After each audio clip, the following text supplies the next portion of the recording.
Hello, I'm Jeff Curran from Energy Live News and Future Net Zero, and I'm very pleased to be the host of Unlocking Your CHP Potential with guests from Enel X and AB.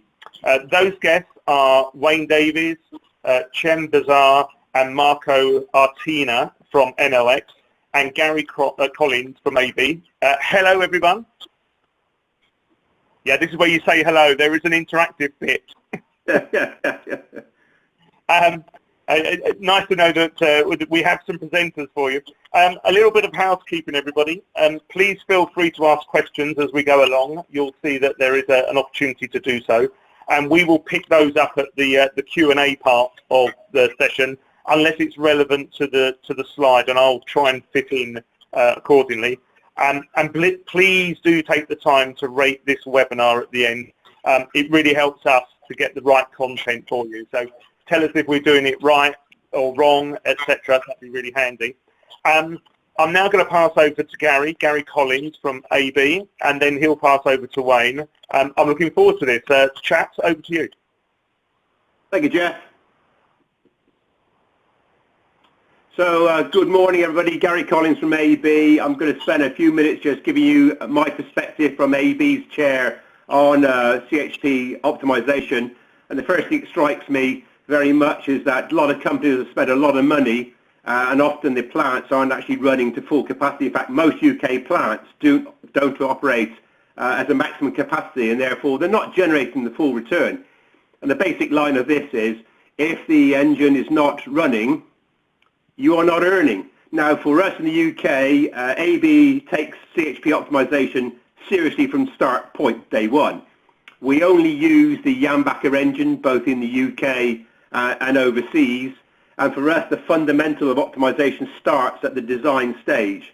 So we make sure that all our engines, which are the Jambacher solution, which you can see on screen, are fit for purpose. Now, as opposed to most CHP packagers, we are a tier 1 engineering company. So therefore, we manufacture the whole solution. In fact, we make about 90% of the solution, which you'll see in a second or two. The key thing, of course, for optimization is that the engine needs to be performing to the maximum capability, because it's burning a fair bit of gas, even if it's down at 50%. So therefore, the O&M side of the service of the engine is absolutely critical. It has to be maintained to a high level, because you're looking to get the availability right. Now, within our solution, principally globally, our engines are operating around about a 95% availability. There is some downtime for sure, because there are O&M tasks that need to be carried out. But that is the key factor, and if you're not gaining somewhere in the region of a 95% availability, then you're not maximising the optimization of your CHP solutions. And I'd argue you should be actually looking at this quite clearly. Primarily, you're also looking at the efficiency. If you're losing the availability, you're using the efficiency. And again, the global efficiency from the Jambacher engines that we use varies between the sizes for sure, but principally you're looking at somewhere in the region of 85, 86, 87% efficiency. And this is key, and again, that comes down to the O&M. For AB, you're looking at the CHP controls, you're looking at the connections, you're looking at the electrical connections, you're looking at the M&E side of things. All of this is critical to ensure that actually the solution you have runs in line with the expectation. We talk about design, we talk about optimization. We optimize from day one, as I said, and the solution on site now is a 3.3 megawatt solution. The actual footprint is very small, so not only do we optimize the use of the engine and the genset, we optimize the space available. And here you're seeing, as I said, a 3.3 megawatt engine, dry coolers on the top, the SCR back left, and this is running principally hot water for the customer. A sense of scale, this is about 18 to 20 meters long, double container, so 6 meters in width. When we start sitting down with a customer, we primarily offer them the preliminaries. This is an example showing how we will demonstrate to the customer in terms of our optimization what he can expect. This is an example running a 1.5 megawatt Jambacher engine, the J420 for those that know. And this case is producing hot water and also producing cold water. And we'll give the flow diagram to the customer, so they have an expectation of what he can expect in terms of the dynamics from the solution. So it's absolutely overcritical that the customer is aware of what the engine should produce, and then from the O&M side, which is critical from our chair, that this is then delivered in principle on site, because we'll often have, from a legislative point of view, a contract with the customer where we have liquidated damages if the efficiency or the application isn't running to the agreed availability. So we are super keen on our optimisation that we will write down in the contract penalties if we as AEB do not produce the availability as quoted in the contract. So it is fundamental for us to make sure that that is absolutely key. So I'd say in summary then for my chair in terms of optimisation of CHP, it has to be led by O&M, it has to be running the maximum efficiency you can, and it has to be running most of the time. Thank you very much for my quick 10 minutes. I'm grateful for points. Yes. Gary, just before you go, sorry, the energy industry is great for TLAs or three-letter acronyms. You used O&M. What does that mean? Just for those people that don't have CHP or they're new into this, what does the O&M stand for? Thank you, Jeff. Okay, so O&M is the operation and maintenance side of the running of the CHP, often underpinned by a service contract.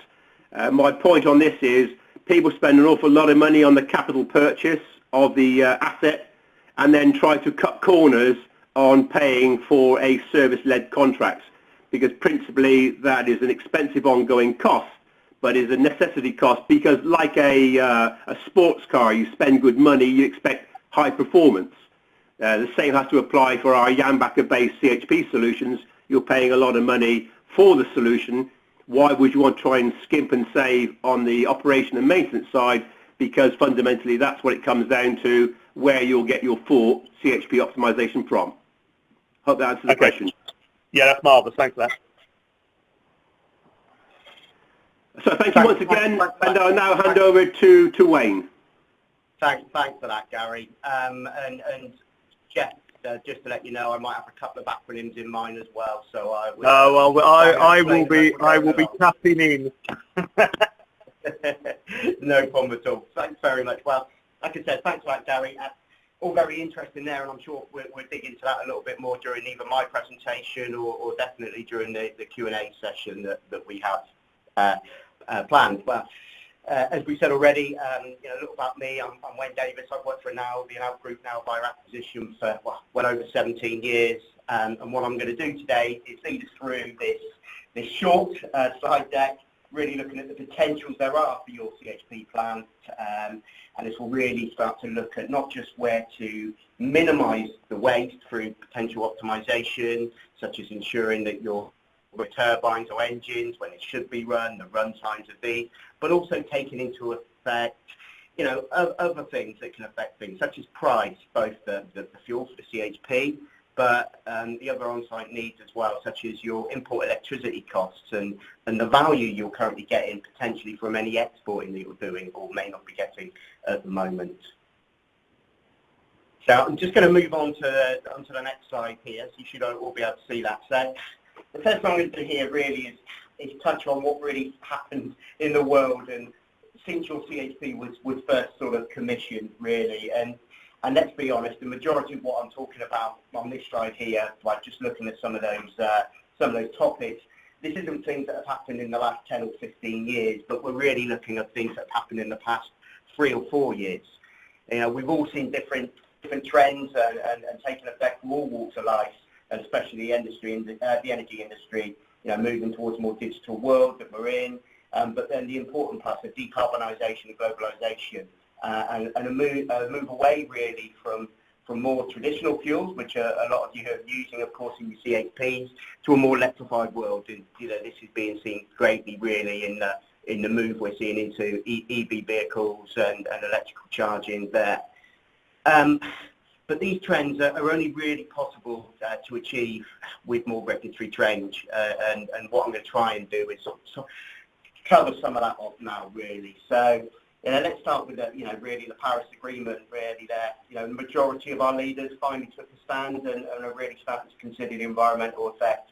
That is going to have effect on a lot of us going forward.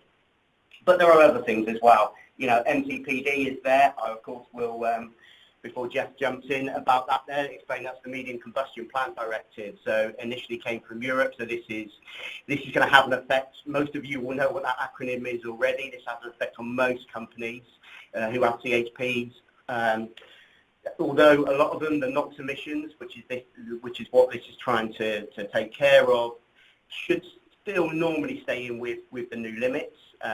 However, to take part in other programs such as the capacity market, balancing, the relevant Environment Agency certification is needed, and it needs to be gained, if not immediately, but at least over the coming decade with a number of different dates set in stone there. We've also got, actually didn't put the acronym here, the TCR, the Targeted Charging Review, or as a lot of people are seeing it as well at the moment, is a change to the way that we're currently seeing triad, the transmission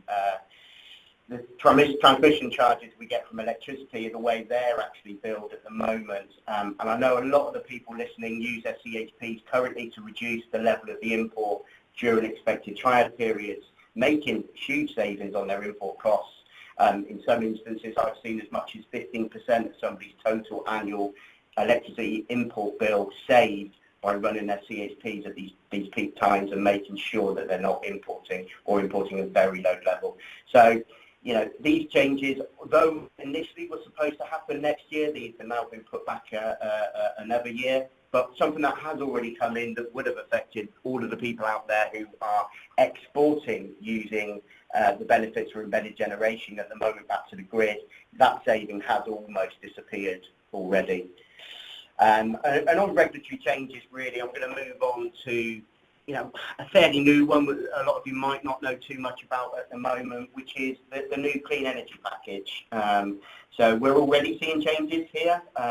This really affects the CO2 emissions that we see, but programs such as short-time operating reserve or STORE and fast reserve, already the tendering for those has stopped for future periods at the moment, while they're still getting to understand the impact that the clean energy package potentially will have. This is another regulatory change that will have an effect on the way you run your CHP in the future.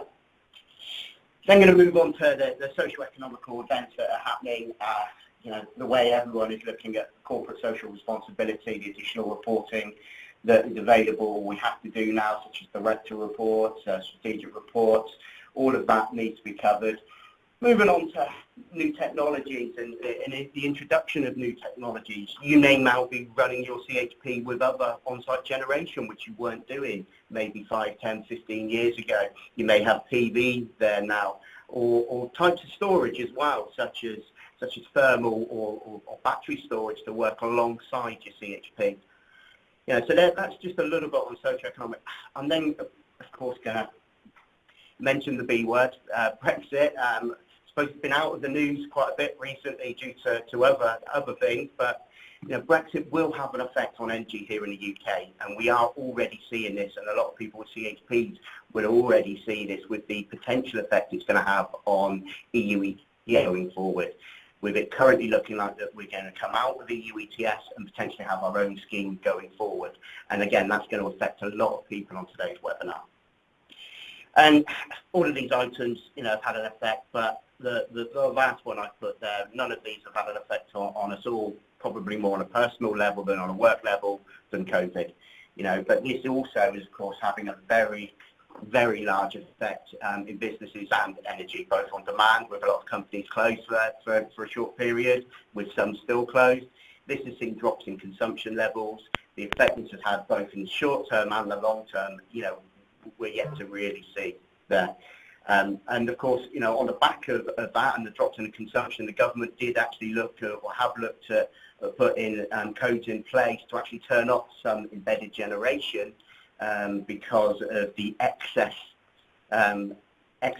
sort of demand in the grid there, and the ability to feed that with all the wind there. stop us actually starting to turn off some of this embedded generation, we've had to move to work towards other schemes as well. So really, going back to sort of my opening statement, quite a lot has changed really over the past few years, and how many CHP owners have been affected by this? I'm quite sure it's a lot.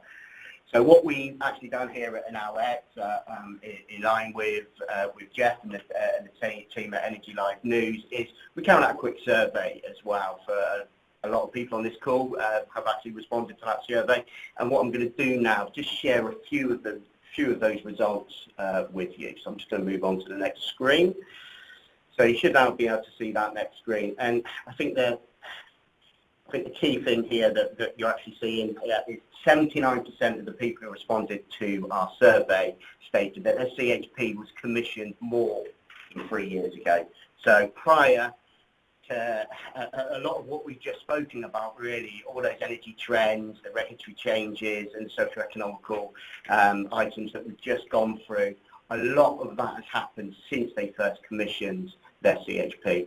So, you know, I'd like all of you just to think a little bit about what your company have gone past over the past few years, how things have been affected, and we can see already that maybe sites aren't optimised to the best performance at the moment.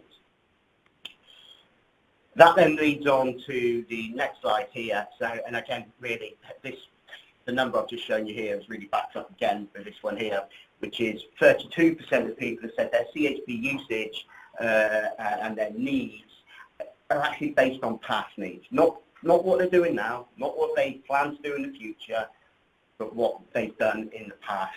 And again, that leads towards what else can we start to do with our CHP plans. And the final slide on this little survey that I've actually sort of brought up here now is to start looking at how many sites are actually using or optimising their electricity export correctly. Currently, all we're seeing is around 14% have not currently been optimised for electricity export. So, you know, there is still a lot out there for potential clients to reach out and to optimise that and to get better value for anything they are exporting. Wayne, what was your thoughts about those numbers that you've just shown? Were you surprised by them? Were they in line with what you expected? I'll be completely honest, Jeff. I probably 79% commissioned in the last 3 years. I expected that actually to be slightly higher. Okay. You know, a lot of people CHP plants have been there 10, 15, 20, 30 years. And you know, they may have gone through some other kinds of commissioning, but a lot of the sites, you know, from a lot of sites I've been to, you know, they've been in there for a long time. You've got the likes of, you know, Gary, of course, is on the call today, you know, fitting and sizing things correctly there, but there are so many people out there at the moment where, you know, their sites potentially haven't been commissioned or optimised correctly for not just their past needs, but what they're doing now, and more importantly, what do they expect to do next year, the year after. We need to start working with clients to fully understand that. Okay, thanks for that. So what I'm going to lead into now is how do these changes translate into CHP benefits, really? So what are the changes there? You know, how can you optimise your operations at the moment and benefit going forward? So this is, you know, I split this into four main categories. This is looking at the potential revenues here in GB for flexible technologies out there, you know, based initially back in 2018, but looking forward over the sort of coming decade as well. And I split this now really into four main categories. We've got the capacity market, the ancillary markets that are out there, balancing mechanism, and the wholesale market as well. So a lot of people on this call, again, may have their CHPs already in the capacity market as existing, or if it's new generation with the benefits that these can bring year on year. Currently, in the last few years, we've seen fluctuating prices on that, but we are expecting that, and a lot of the experts out there expect these prices to potentially increase slightly, but also settle down as well. Changes to the ancillary markets that are out there are constant.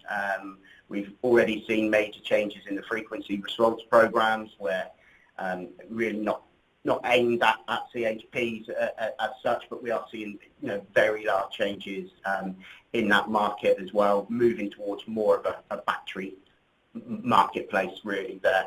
But we're also seeing other further changes such as to the short-term operating reserve and fast reserve as well, expected over the coming months. Two areas that I'm going to look at, and these are the two areas on this graph really that are showing the largest increases over the coming decade really are they're places where revenue can be increased and giving CHP the opportunities to, with flexible load, to be able to go into these programs. So the first one there is the balancing mechanism, which to anybody who doesn't know is a way of national grids balancing the electricity supply and demand as close to real time as they can do, and this is then used, of course, to balance the supply and demand for each half-hour trading period or settlement period that we have every single day. So that is a new way of doing that, and that's a way of giving us, it was always part of the energy market reform that the coalition government looked at sort of putting in place 8 years ago, and on the back of all of this, we now have the balancing mechanism, access to the balancing mechanism to a wider group. Alongside this, of course, we also have access to the wholesale markets as well, and using the ability to be more flexible and to export into markets such as the day-ahead market, which alongside the balancing mechanism, as you can see, is expected to grow revenue-wise huge over the coming 10 years. Overall, we're seeing an expected year-on-year growth of around 13% over these next 10 years. So, some very, very large figures in there. So what I want to talk a little bit now, and I'm going to use another acronym, but I do actually tell you exactly what it is very early. So I'm going to talk about how Enel X can help companies both optimize and look at the potential of revenue generation as such here. We are looking to move people away from their traditional static schedules that they may have to a way of both fulfilling the needs of the site, but also taking into account the further benefits of optimization and revenue generation that we can do. So GEO, which is the acronym that I'm going to use now, is generation and energy optimization. So fairly easy to understand. GEO, and like I said, generation and energy optimization, to give its full name, is a solution to improve the system efficiency and maximise the value of CHP plants using Enel X's optimization and dispatch platforms. So Enel X has developed GEO to maximise that flexible capacity of each CHP asset while meeting the site needs in the most economical way possible. So the site enables businesses to take advantage of the various energy markets and programs in GB, such as the ones I've already mentioned. This includes, as I said, the capacity market, balancing mechanism, and wholesale trading. GEO optimises these assets, though, to maximise the cost benefits and create additional revenues in the markets. Right, before I move on to the next slide, I know a lot of people, the first thing they're going to say is but, followed by a fairly standard start of a question like, my site needs to do this, or my site needs to do that. So what I'm going to try and sort of take you through now is show you how GEO and Enel X work with clients to fully understand the needs of the site and also the CHP that they have there. So the key thing here is we take into account all of the customer's needs. You may have, all the things you've got on site, so not just the main power requirements that you have, but also the fuel, the heating, the cooling, the effect of thermal needs to have not just on you, but in a lot of cases, third parties that you may also be supplying, both with energy or heat. We take into account all of the technical constraints or contractual obligations you may have, all in one place, really. So, the cost of startup, shutting down an engine, the minimum run times that you may have in place, as well as the maintenance costs and the additional maintenance costs if you're actually potentially running a CHP longer, and all of those contractual issues that are out there as well, such as the Environment Agency is a big one straight away. You may only be permitted to run your engine at certain times or at certain times of the day or days of the week. So we look into all of that. And another item, of course, is taxation. You know, everyone's favourite word. So if you are running your CHP differently, this could have an effect on different items, such as the carbon price support and CCL. Does your QI fall below 100, and therefore your good quality CHP status may be affected?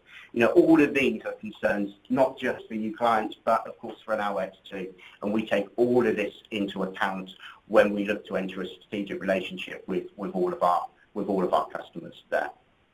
So there are a lot of things that we look at as part of this. It isn't as simple as, you know, we can just look at a single half hour, see that there was a good price somewhere, say, oh, Mr. Client, we can get that good price for you.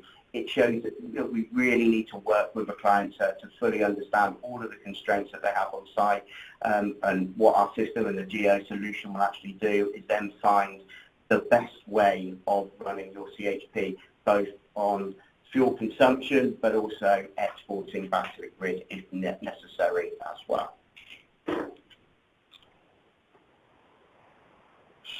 So the main part of the presentation itself, you know, I know we've only got an hour, and what I want to do is go over to the Q&A session, you know, to leave a good amount of time for that.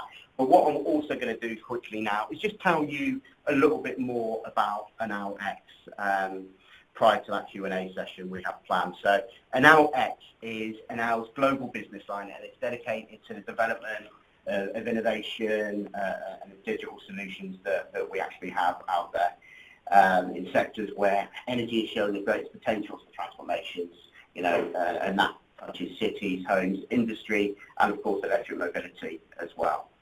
A little bit more about the wider Enel Group. As you can see from this slide, the world's largest network operator via our green power business line, a world leader on renewables, and a huge supplier base throughout the globe as well. You know, that's seen hugely with being the largest supplier in both Spain, Italy, and a lot of South America as well. But back really there to the Enel X side of things, and Enel X are a true global leader in advanced energy solutions. So managing services such as demand response, where we currently have more than sort of 6.3 gigawatts of total capacity at a global level.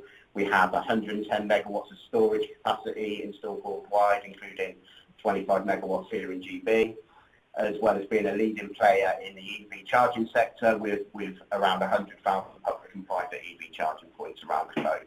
So just to give you a little bit more really about the wider Enel Group as such there. And just going on to the last slide, Enel X, of course, are one of the newer, I think we're only 3 years old, the business line within the Enel Group.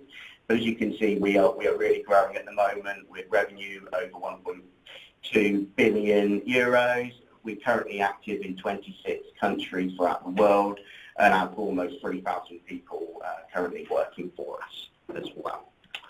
So as the main part of today's presentation, you know, I think we've covered that off there.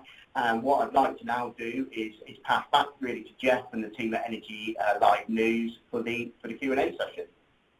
That's brilliant. Thanks very much for that, Wayne. I'm actually going to go back to one of your slides because we've had a very interesting question come up. This slide here around geo, you have got a comment which says arrange schedules in order to grant green certificates. Someone would like to get a little bit more detail on that. So, one, what does it mean, and what does that help with? So, if you could start with that, that'd be brilliant. I assume that'd be you to begin with, Wayne. Though you might want to pass that to Gem or Marco as well. I can cover that one off. So, you know, I sort of, you know, there are green certificates as a whole. You know, a lot of this is.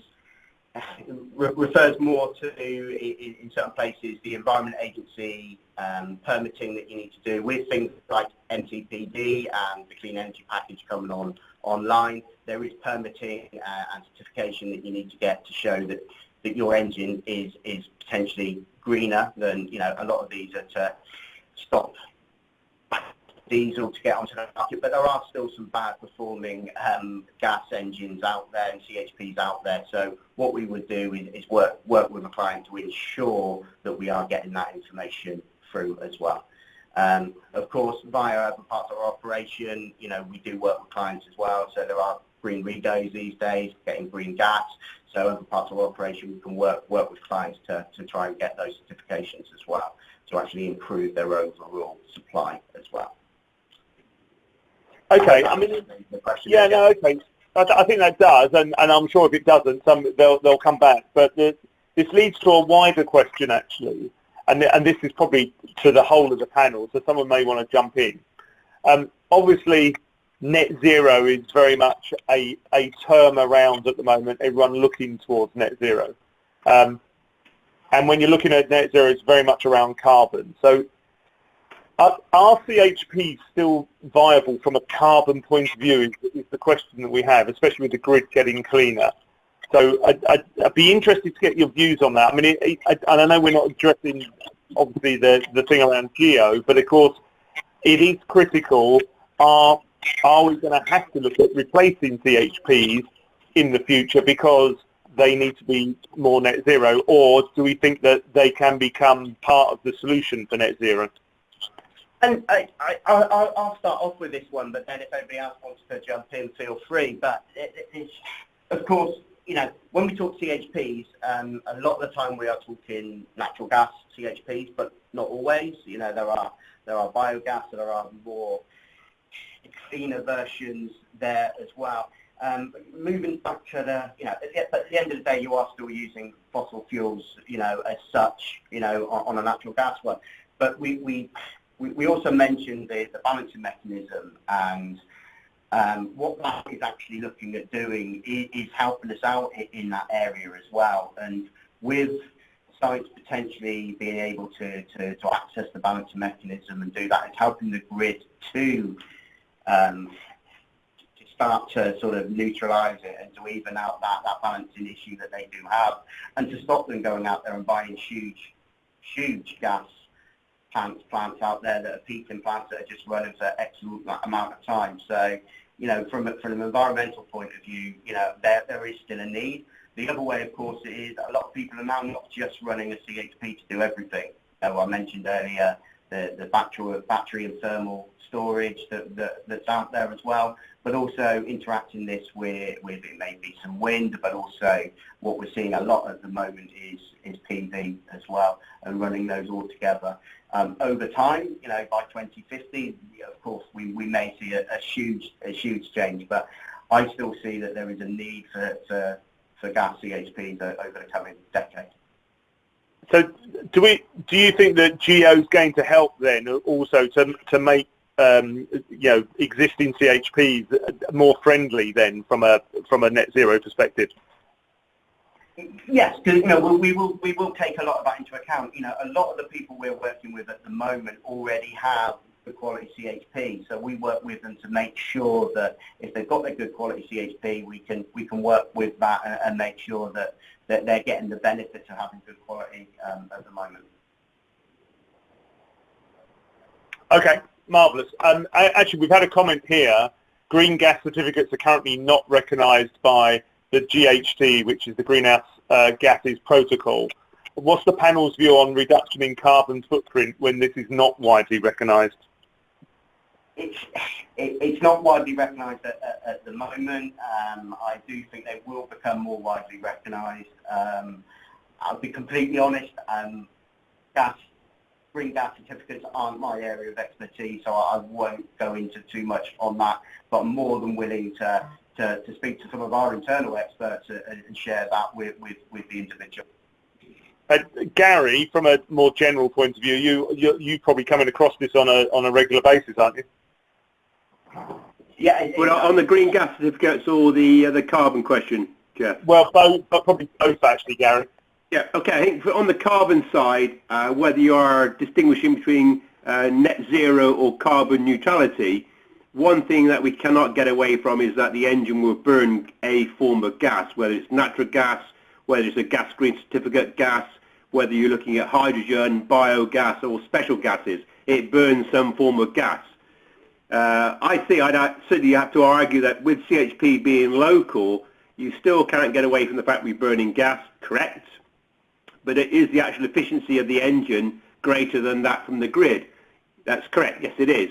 But sometimes it doesn't tick the right box. For example, let's shift from having a CHP that's providing cooling to localized electrical cooling, taking the power from the grid, because we as a company have organized a green supply contract with one of 6 of the odd suppliers.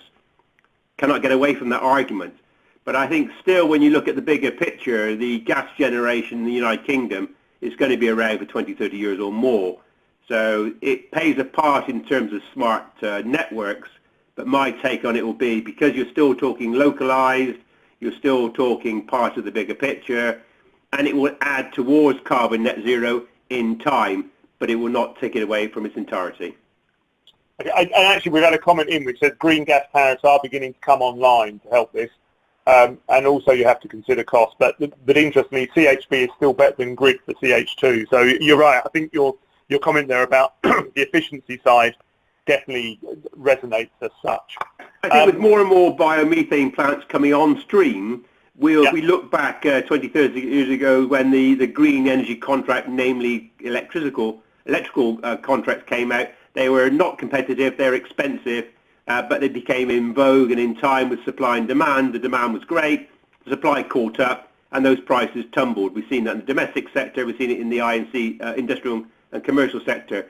So it's only a matter of time when we'll play catch-up with green contracts on the gas, as more and more the tariff-led will direct businesses on the biomethane side, turning biogas into biomethane, injecting to the grid. We've seen that already in terms of it going into the transport networks for vehicles. It's only a matter of time that we'll see an escalation of these type of contracts, and the green price of gas will come down closer to or near to the natural gas prices we have now. Okay. All right. Okay. So I've got a question here, which is to do with how geo works.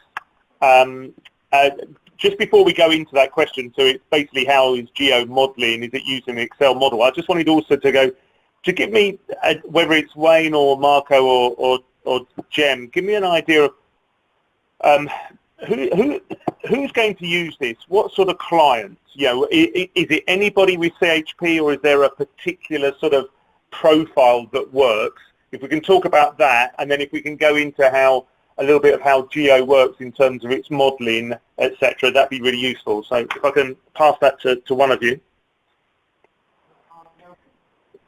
This is Jem. I can take that. Yeah, brilliant. We are looking at any customer with CHPs with some flexible capacity on site, and also some export capacity, so that we can use that flexible capacity to help balancing the grid. So this is our perfect geo customer target.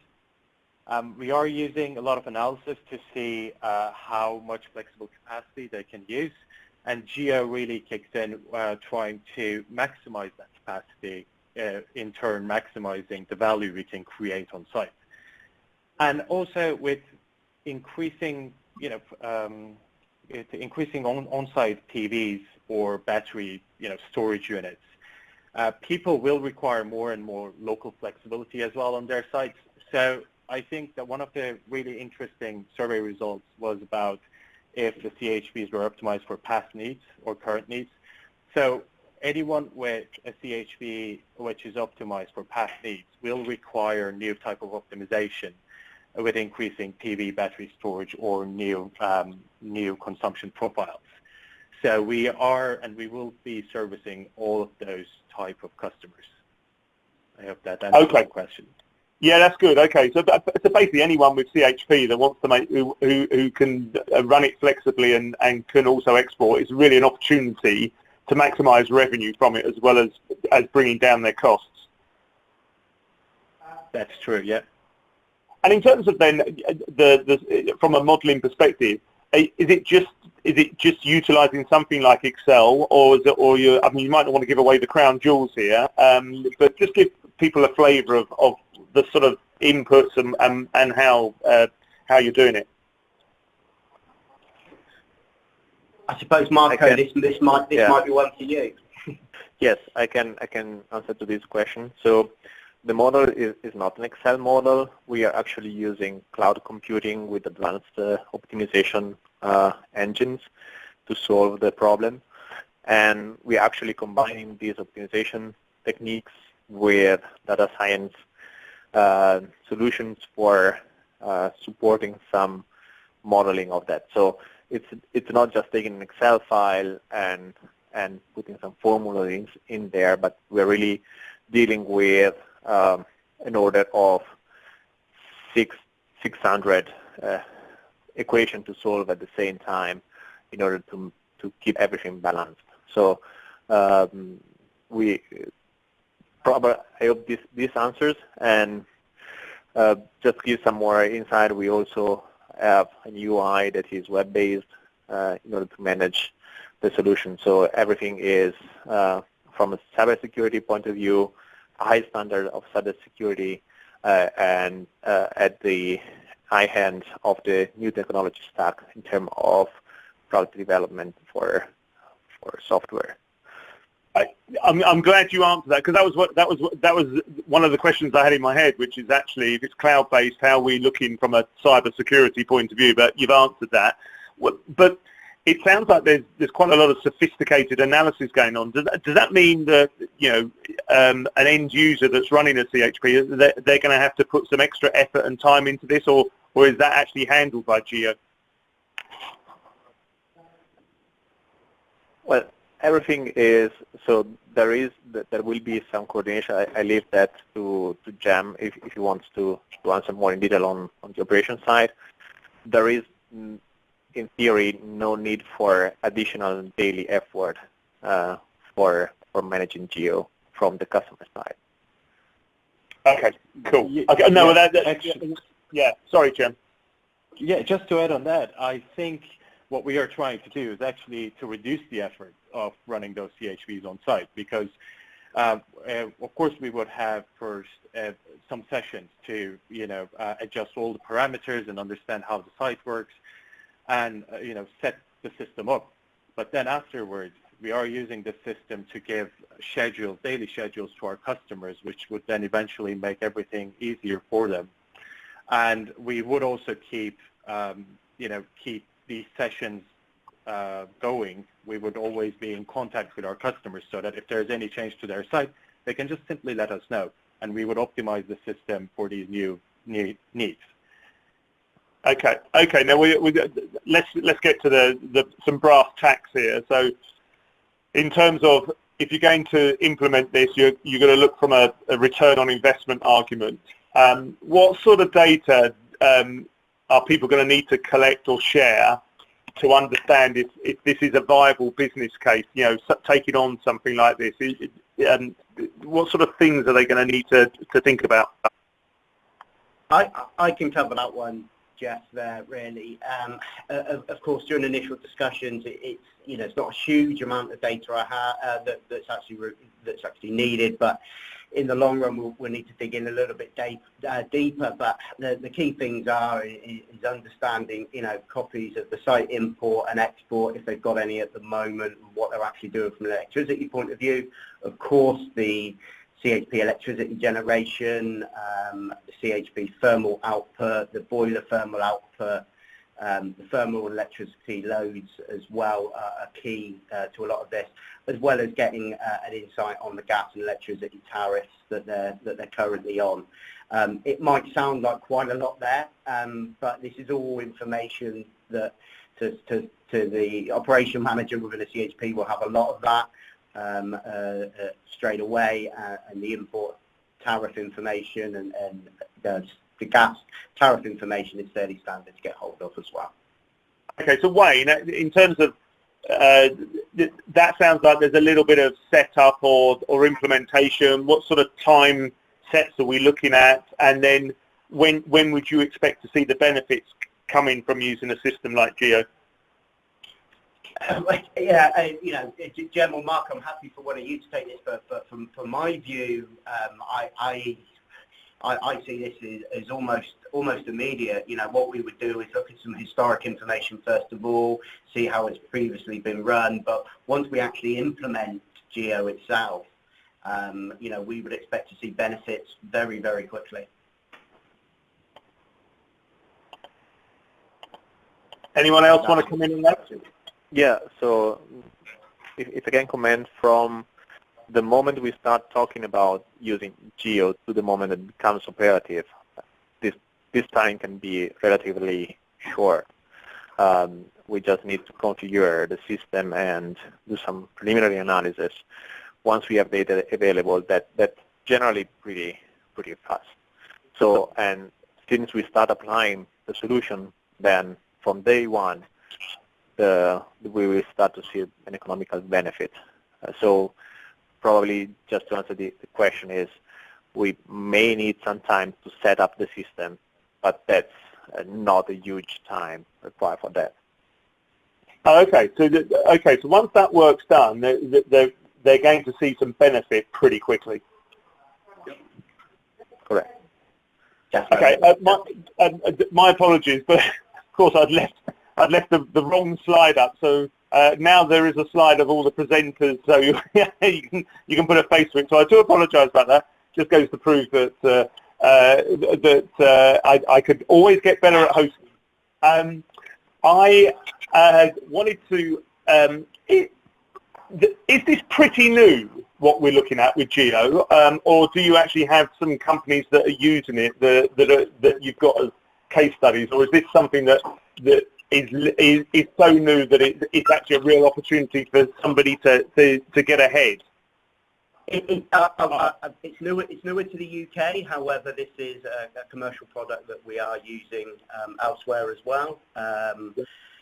But Jem, I don't know if you want to, go into a little bit more about other countries that this is available in. Sure. It is commercially available in Italy as well at the moment, and also we are looking at different markets in North America and also in Europe to go live very soon. Okay, so in effect, you've tested it, you've seen that it can work. So it's not a case of you're having to there's a little bit of a guinea pig sort of thing that's going on. Oh, we've absolutely tested it. It is working in Italy for some time, and we are seeing very good results. Right. Yeah, Brilliant. actually, we launched this product 3 years ago in Italy, so it has quite some history of good results. Okay, brilliant. A question here. We've talked a lot about flexibility. CHPs are usually heat-led. How are you managing this, since there's a relationship between heat and power? I'm happy to take that one, Jeff, if you like. Yeah, go on, please.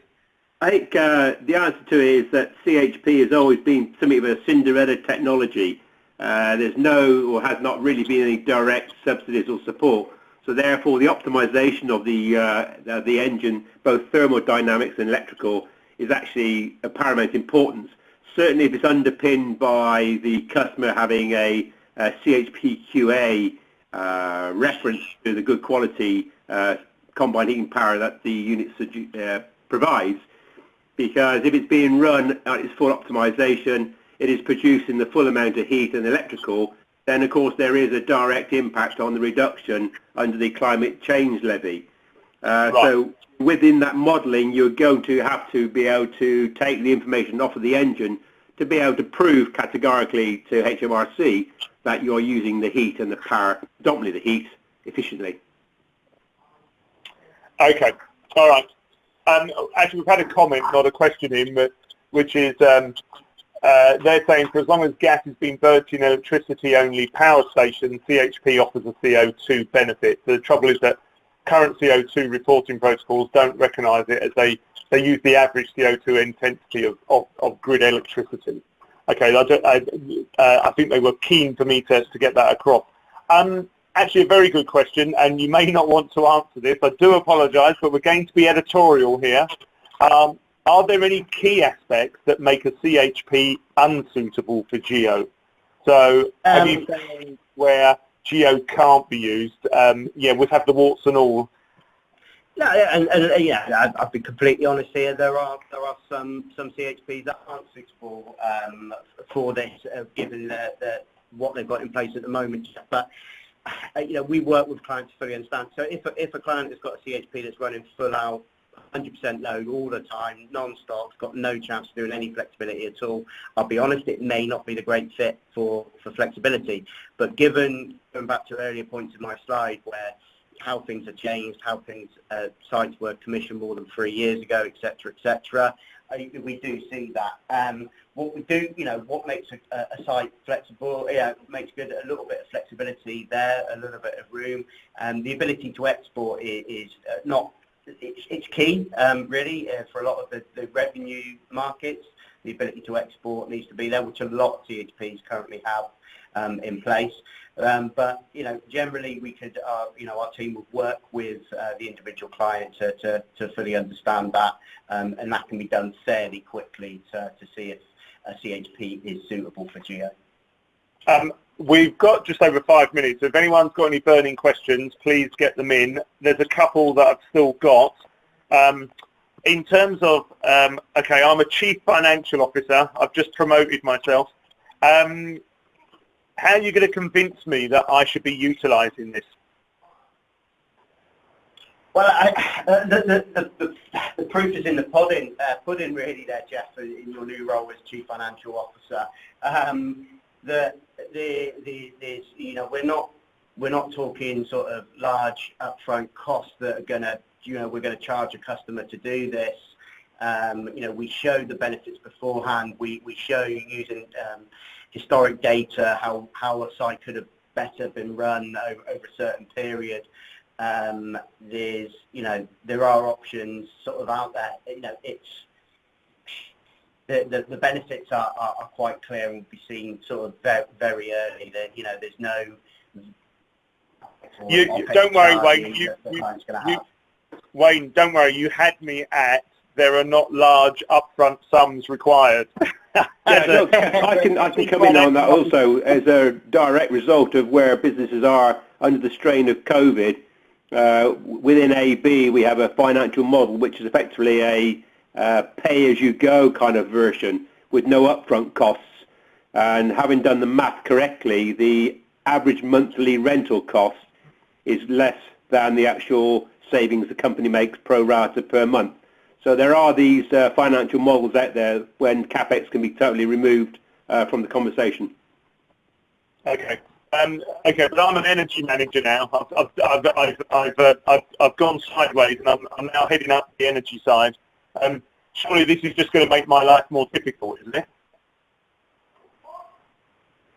Not at all. Not at all. You know, going back to what sort of Marco and Jem said. If anything, you know, a lot of this, a lot of when to run and when not to run, those decisions all come part of Geo. This is something Enel X do. We work with, of course, the sites, but, you know, the energy manager themselves, we should be making it easier for them going forward. Okay, cool. Okay, look, I had to do that from an editorial point of view. From what I'm seeing is a lot of CHPs have been out there for quite a long time. What you're saying is you've got an asset, and we can make that asset run more efficiently and more flexibly, and you're going to save cost and you're going to bring revenue in. That's effectively what you're saying, aren't you? Definitely. That's exactly where we're coming from there, Jeff. Yeah, the interesting thing on that, Jeff, in terms of older engines, historically, of course, the engine may well have been sized on the electrical load, not necessarily the thermal load. So where Wayne's coming in, there's a lot of assets out there, particularly in Greater London, when they've gone in there and they're oversized and either not being run efficiently or not being run at all. And that's where Geo really comes into its forefront. Okay, brilliant. We're 5 minutes time. I'm going to wrap up with this. Well, it's two questions together, but what kind? And actually, it sort of comes on. We answered this cyber security question earlier, but what kind of control does Geo give you over the asset? So, can you shut down the plant either intentionally or accidentally without my knowledge? You know, what safety measures are in place to prevent that from happening? Actually, it's a really good question from from whoever sent that in. So what we obviously looked at the cyber security, but what about the security of something being shut down by accident? Marco or Jem, is that something that you guys want to cover from the geo aspect? I can cover that. So we have actually two different solutions. One is for those customers that really do not want to have a direct control of their asset from us. We can arrange that also with offline programs, so where we don't have a direct control of and a direct operation of the CHP. The second alternative is that we are allowed to send schedule to the CHP. This we will do that via a gateway. But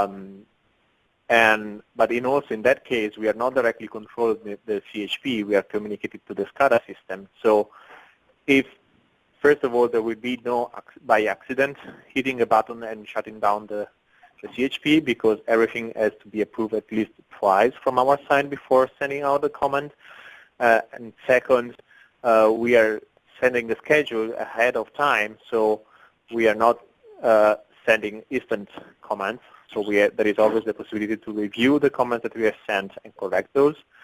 And the third is that since we are not directly controlling the CHP, but just sending comments to the local controller can always exclude us from sending messages or comments and override our schedule. So there is actually no risk that the energy manager or the site controller or the local control room is not available to control the local asset, but they will always be in the position to manually or override any command that is coming from us. Okay, that's great. Now, actually, I have a couple of questions that have come in. So these will need to be answered quite quickly. We are down to 3 minutes. From a geo point of view, is your primary interest larger CHPs, or would you be interested in a portfolio of smaller CHPs, i.e. the health clubs? Wayne, is that yeah, of course, large CHPs, maybe a little bit easier, but a portfolio of CHPs, that's definitely something that we have worked with in the past. As long as there is the chance of that flexibility optimization in there, those can, we come from a demand response world where we aggregate things up anyway. That's part of what the Enel X do. So it's definitely something we can do. So if someone wants to get in touch, then as you can see on slides now, we've got everyone's email address. So feel free to use the email addresses there to get through to people. And then this will be the last question. It has to be answered quickly. I do apologise. How would the optimisation be traded? Will I have to phone up myself to trade the volume, or is this done automatically? No, we do all that automatically. Once we send the daily schedules to our customers, they will see the amount and the price, the flexible capacity will be traded, and once they approve those trades and that daily schedule, we will take care of the rest. Okay, that's brilliant. Okay, I've got a question here which I can't get answered, I don't think, so I think it's going to take longer. So I do apologise. Anyone who sent in if you're changing the way a CHP operates, what's the impact on the maintenance of the CHP? Uptime is key to this. I will ask one of the Enel X team to get back to you on that. I do apologise. We're literally... We have an answer, it'll just take a few minutes. Yeah, sorry. So look, but we'll make sure that we do answer this. So I just want to say thanks to Wayne, Jem, Marco from Enel X. I would like to say thanks to Gary, but he's been his usual annoying self now. It's very unfair, Gary. Well done. Thank you very much. Thank you. This has been a webinar for Energy Live News. Thank you so much for being with us. Obviously, you can get to it afterwards as an on-demand recording as well. And if there's any questions that haven't been answered, we'll get back to you. One of the team from Enel X will get back to you. And if you would like to get in touch with them, all their details are on screen now. I'd like to say thank you very much. Please be safe out there. I know we're coming out of lockdown and we're doing more. I'm actually in the office today, which is fantastic. However, please be safe out there, and look forward to coming at you with another webinar very shortly. Many thanks. Goodbye. Cheerio. Thanks, everyone. Thank you. Bye.